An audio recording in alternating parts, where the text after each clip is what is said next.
पवित्र नीलाद्रि विजे एही दिन को आम रसगोल्ला दिवस हिसाब से पाली था।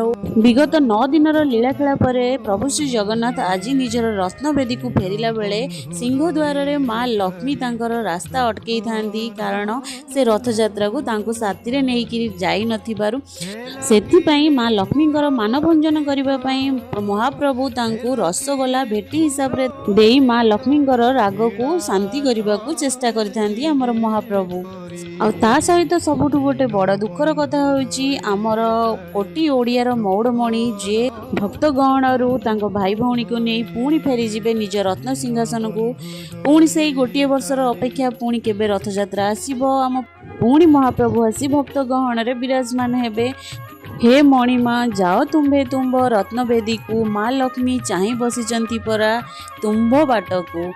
प्रभु श्री जगन्नाथ समस्त को भल रखि था। मु देखा भी आउ गोटे नुआ एपिसोड सहित रही। जय जगन्नाथ।